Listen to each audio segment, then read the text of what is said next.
Hey, what is going on guys? Modded Warfare here, welcome back to another PS4 and PS5 video. So in this one we're going to be taking a look at the upcoming jailbreaks for the PS4 and PS5, what we know so far and what we can expect to see in the future. So starting with the PS4 here, of course the latest jailbreak for the PS4 as of right now is for firmware version 9.00, which means you need to be on system software version 9.00 or lower in order to be able to jailbreak your PS4 right now. Now this jailbreak came out in December of 2021 and it uses a exFAT hack, basically a vulnerability in the exFAT file system, which needs to be loaded onto a USB drive in order to jailbreak the PS4. So it works with a WebKit exploit combined with a kernel exploit. So you have to run the jailbreak through the web browser on the PS4 and plug in the USB drive to jailbreak it every time you reboot the PS4. Now it doesn't matter what type of PS4 you have, a Slim, a Pro or a Fat model, they'll all work as long as they're on 9.00 or lower. And another thing that we also have, of course, is access to backports, which means even though we're on a 2-year-old firmware, we're able to run the latest games because we have backports where a developer called Cyber1000 or CYB1K has decryption keys where he can decrypt the retail games and then backport them to work on these older firmwares. So despite being on a well over 2-year-old firmware, we're still able to run most of the latest releases on that version. So the issue, of course, is for people who are trying to jailbreak the PS4 for the first time in 2024, and you basically need a PS4 that hasn't been updated in well over 2 years, which is going to be quite difficult, and it gets more difficult as time goes on, of course.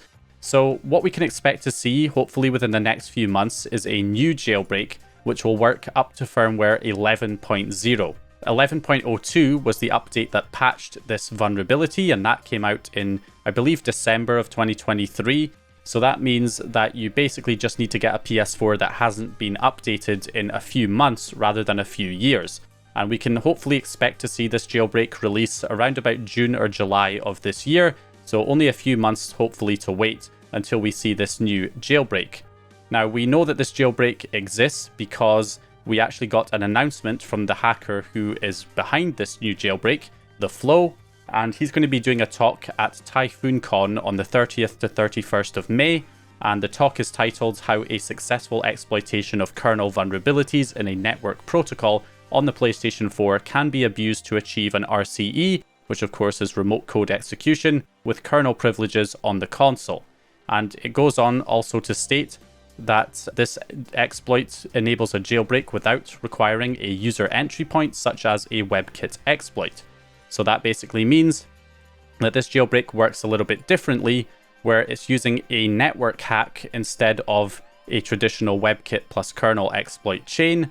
So that means that loading the exploit is going to be quite a bit different. So we know that this jailbreak is going to work up to firmware 11.0 because The Flow himself actually reported this exploit to Sony through their HackerOne bug bounty program, and it was closed just after the release of 11.02, meaning it's been fixed as of 11.02. We also got a note in the 11.02 update officially from Sony that says they've made some security fixes to the system software, which also enforces the fact that it's been fixed. But in addition to that, we also know the vulnerability that The Flow is using to actually perform this jailbreak. And there is a script that's been released that allows you to test the vulnerability on different firmware versions. And I've personally tested it on firmware 11.0 and 11.02. And basically, you'll know if the vulnerability exists if the script actually causes the PS4 to crash. And it does cause the PS4 to crash up to firmware 11.0. But it does not crash the PS4 on 11.02, meaning it has been patched in 11.02. So we pretty much know for sure that 11.0 is going to be the latest jailbreakable firmware. And the reason why I think it will probably release around about June or July is the talk is taking place on the 30th to 31st of May. And typically, if enough information is revealed in that talk, he might just reveal the entire exploit, in which case it could be quite soon after that point that we actually see this jailbreak release. If not enough information is provided in the talk though, then it may take a little bit longer for other hackers in the scene to reproduce the exploit based on the information provided in the talk. Now in terms of how this jailbreak is going to work, it's going to be quite a bit different because it doesn't use a WebKit plus kernel exploit chain, which means you're probably not going to be loading this through the web browser. Instead, it uses a network hack, which typically consists of testing your internet connection and then sending some specific network data to trigger the vulnerability. So that's going to be quite a bit different. That might require another device to send the network data to the PS4, which obviously isn't the most convenient way to load the jailbreak if you have to rely on another device like a computer or phone to send the network data. However, we could use something like an ESP chip, like an ESP8266 or ESP32 or Raspberry Pi 0W. You know, one of those kind of Arduino style boards that has a Wi-Fi chip in it that can allow it to run its own dedicated Wi-Fi network. It can be powered from a USB port in the PS4, and then it can automatically inject the required network data when the PS4 attempts to connect to the network. And then that would basically automate the entire process for us, and we wouldn't really have to do anything. So that would be useful. Plus, I've also noticed that this vulnerability can be triggered during the boot up sequence of the PS4, not just when you're testing the internet connection, which means that there is a possibility that this jailbreak could be triggered when the console is actually booting up. So by the time it boots up into the home menu, the jailbreak could already be running. Now, we don't know if that's possible for the whole exploit, but the vulnerability can certainly be triggered during the boot up sequence, and that would essentially turn this jailbreak into more of an untethered jailbreak, or at least it would feel more like an untethered jailbreak, because the console could be jailbroken as soon as it boots up without you having to really do anything. So that is something that might be possible, but we don't know for sure yet exactly how this jailbreak is going to have to be loaded. We have a good idea based on how the vulnerability is triggered, but we don't know the full exploit chain yet, and we'll learn more once the talk comes out on the 30th to 31st of May. So anyway, that is basically the situation for the PlayStation 4 as of right now. In terms of jailbreaks for higher firmwares, 11.02, 11.50, or anything higher than that, we don't really have anything. There's nothing on the horizon for that. All I know is that there's a lot of stuff being held back for end of life of PS4, stuff like decryption keys, potentially new jailbreaks that are being held back in private until the PS4 reaches its end of life. Now, it depends what these developers consider the end of life of the console. I hear some people saying it's probably just going to be, you know, once games stop being released for the console, so there's no more new games coming out, and then they'll release all of this stuff, and that'll be kind of end of life of PS4. But the official end of life is not until the PS4 stops receiving support from Sony, so stops receiving any system updates and they officially drop support for it, which might take a long time considering the fact that the PS3 is still receiving an occasional update every year. So it still hasn't technically reached end of life yet, as it's still receiving updates. So if we're waiting until the PS4 stops receiving updates, it could be a very long time before we see any of that stuff release. Or it could just be when games stop being released, in which case it might be a bit sooner. But considering how many millions of PlayStation 4s have been sold, probably going to be a lot of indie developers still making games for that console for some time. So therefore, yeah, we could still be waiting quite a while before we see a lot of this stuff that's been held back for end of life. Decryption keys, maybe new jailbreaks. But yeah, it does make sense to at least leave one jailbreak in reserve for when the actual PS4 reaches its end of life and doesn't get updated anymore. And then once that releases, every PS4 will be jailbreakable no matter what firmware it's on. So it does make sense to hold at least one jailbreak back for that purpose, in my view. But yeah, anyway, that's essentially where we are right now with the PlayStation 4. So let's move on to the PlayStation 5, which unfortunately is a little bit more complicated. So at the moment, we have a jailbreak up to firmware 4.51 for the PS5. Which was released, I think, around October 2022, but it didn't really become useful until much later because of the hypervisor.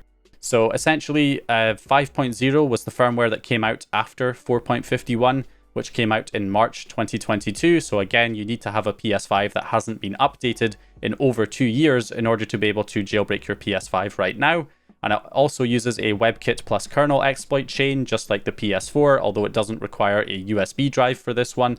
And of course, the PS5 has a hypervisor which restricts access to the kernel, something the PS4 does not have, which basically means that even if you have a similar jailbreak to what the PS4 has on the PS5, it's not that useful unless you can get around the hypervisor problem.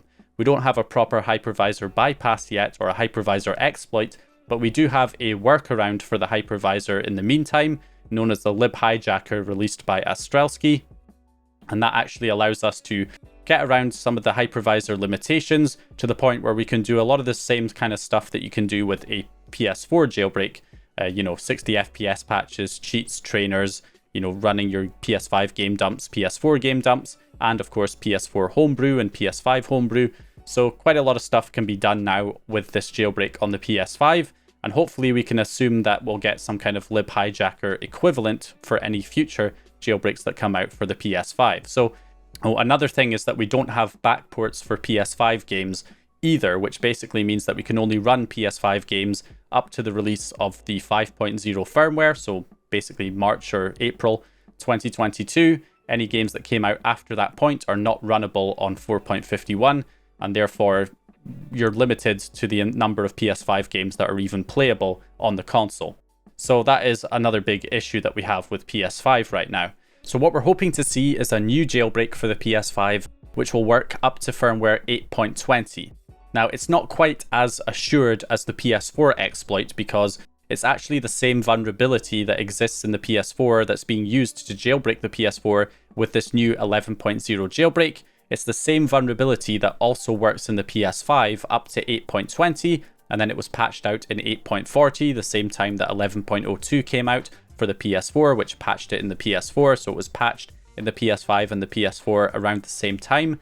And you can see the update notes again for the PS5 say the same thing about the security fixes.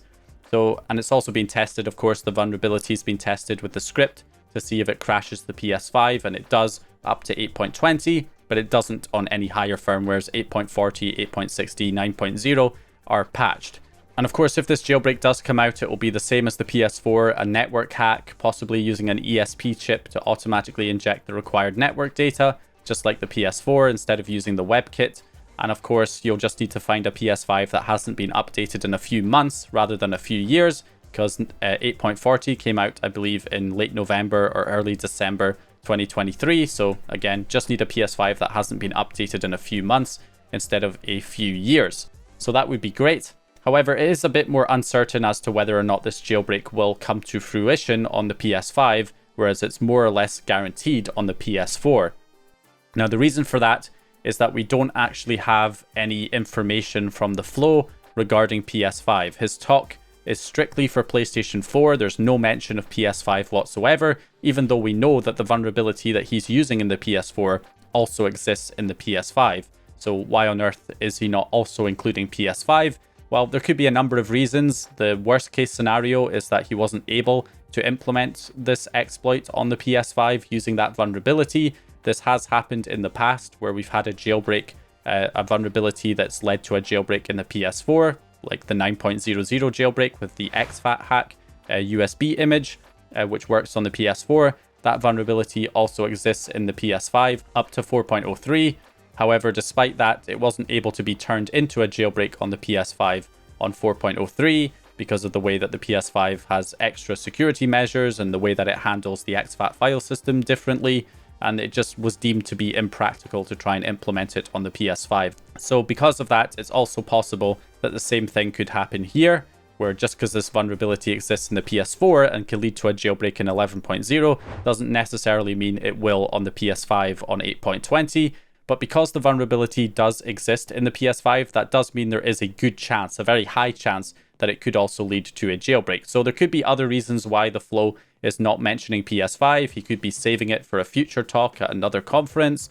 It could just be that he's not actually had time to try and implement it on PS5 yet.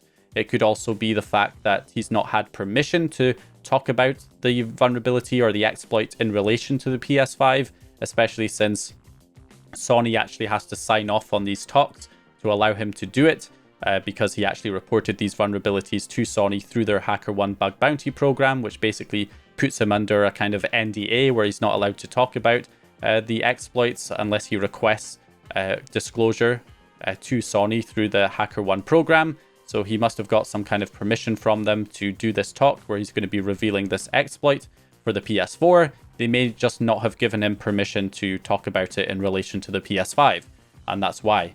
So that could mean that it does actually work in the PS5. He's just not allowed to talk about it. And hopefully by learning how it's done in the PS4 could also lead to eventually other hackers in the scene figuring out how to implement it on the PS5 as well. So that would be the hope, but again, it will probably take quite a bit longer for the PS5 to get a jailbreak for 8.20 if it can be done, compared to the PS4 in 11.0. So probably won't be June or July. It could be maybe the later half of this year, or maybe even later than that, if it is at all possible. So that's where we are right now with the PS5. Now there is also work ongoing to try and bypass the hypervisor.